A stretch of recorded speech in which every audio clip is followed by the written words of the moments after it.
Hey, I'd like to welcome you to another episode of Money Matters Top Tips for Success, where each and every day I bring on new business owners, entrepreneurs, and executives and have them share their top tips for success with you. My name is Adam Torres. You can follow me on Instagram at AskAdamTorres to keep up with my book releases, book tour schedule, signings, all that other good stuff. Always love to connect with you there. And as always, if you'd like to apply to become a co-author of one of my upcoming books, just head on over to the website, moneymatterstoptips.com, and click on Become an Author to apply. All right, so today I have Don Butler on the line, and he's the managing director over at Thomvest. Don, welcome to the show. Yeah, thank you very much. It's great to be here. So I'm excited to get more into your background and what you're doing over at Thomvest. But before we do that, let's get a little bit more into your history. So how did you get started in your career and as an entrepreneur? I'd say my career, I had sort of jumped around a little bit in the early days as I was kind of figuring out exactly what I really wanted to do for the bulk of my time. And, if you were to look back, I'd say it actually started with a lot of work in East Asia.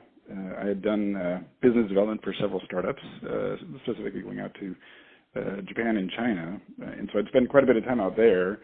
And then layer on top of that some time working in investment banking.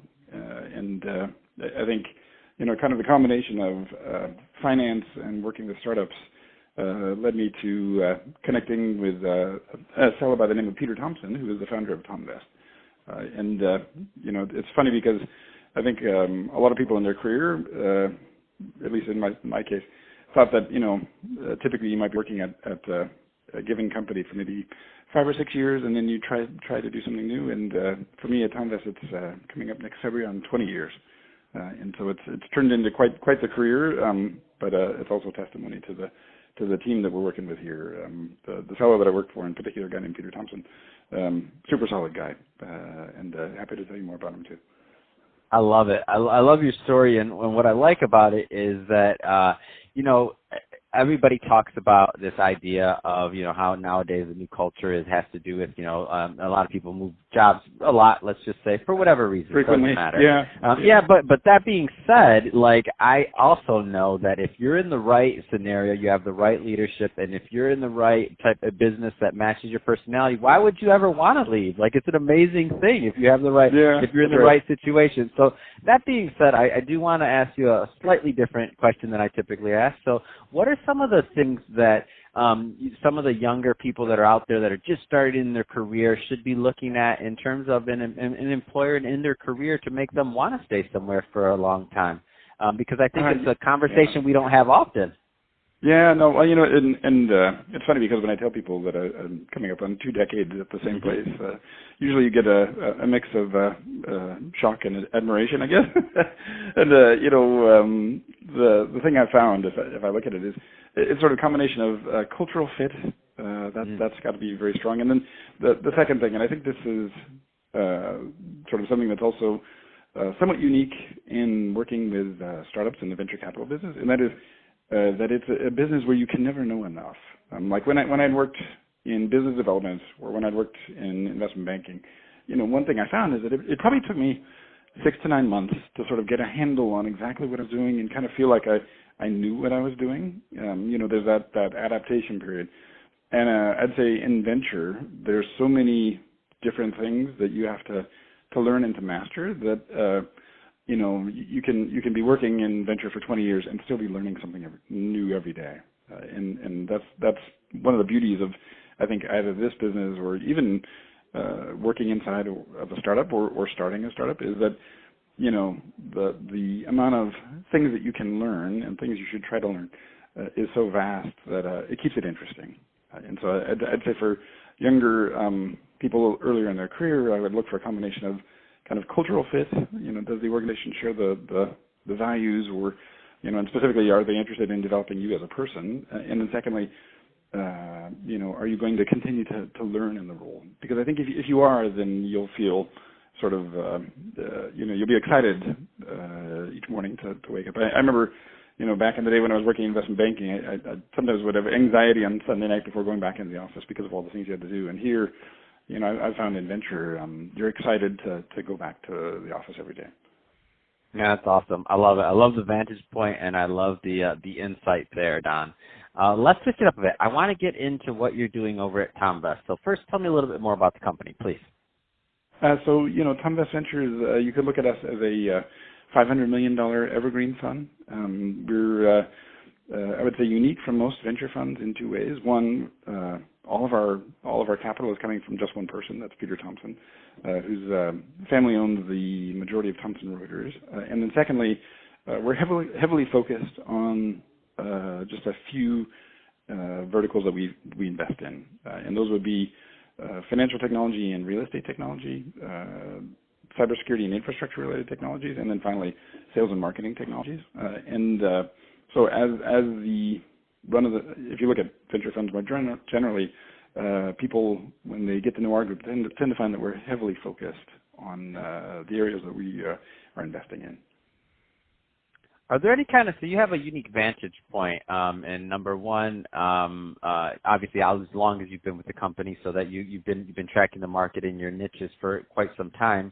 Any kind of niche, any type of trends that you care to comment on in general from your neck of the woods? It's funny because since I've been doing this for so long, I joke that I can date myself in cycles rather than in years. If you look at I get that. That's finance humor. For anybody that's listening right now that didn't laugh, you're not in finance. That was funny. Go ahead. Yeah. Well, and so I'd say these days, if you look at any measures related to the venture industry, whether it's sort of capital being raised by venture funds or capital being invested into companies, we're at near record highs. And so, when I look at it, I think on the one hand, that gives entrepreneurs the opportunity I think it's much easier to raise capital than it was in previous years, and there's a wealth of capital. On the other hand, having so much capital has meant that it's driven all of the sort of inputs into a business up, and by that I mean, the cost of labor, has gone up dramatically, especially here in the San Francisco Bay Area. And so, if I were a younger person looking at sort of the startup world, I think there's a raft of opportunity. I think the thing that it also implies, though, or the thing that also means, is that there'll be a host of competition.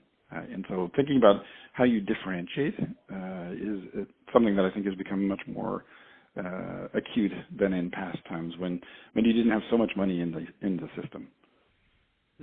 That's great insight there, and I see that. I see that happening depending on what your vertical is. I've had quite a few conversations with people on the podcast that are saying, there's a lot of money on the sidelines. Exactly what you said. There's a lot of money on the sidelines, but that doesn't make it any easier to get that money. Is the way where it is. Yeah, no, I think it's still, it's still hard. The one thing I would say that I've also come to I think.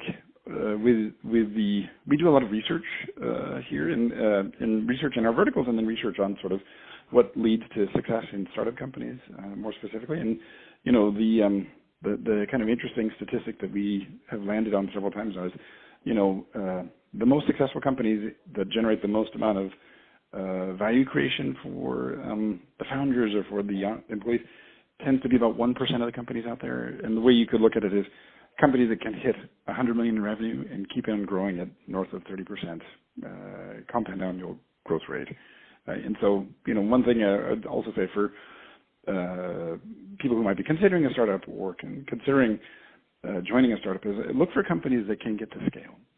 And usually that means they've got to have, first and foremost, a team that can sort of lead there, and then, sort of a big market and a big idea. I think those are the ones that are going to generate, frankly, the most returns for either founders or employees. No, I completely get it. So, Don, if somebody is listening to this and they want to learn more about Thomvest or just to connect, what's the best way for them to do that? The best way would be to learn about our group. You can go to our website. That's just www.thomvest, THOMVEST.com, or and I think we also have been forthright with sort of communicating with entrepreneurs, and so my email is just don@thomvest.com, and we have a decent sized team here, so we handle sort of all of the inbound inquiries here directly, but I think those are the two easiest ways to get in touch. Fantastic. Well, hey, Don, really appreciate you coming on the show today and sharing more about your background and all the great work you're doing over at Thomvest. And to the audience, as always, thank you for tuning in. I hope you got a lot of value out of this. If you did, don't forget to subscribe to the podcast, leave me a review on the Apple iTunes Store, do all those great things we do to support our podcasters. I really do appreciate it. And Don, thanks again for coming on the show.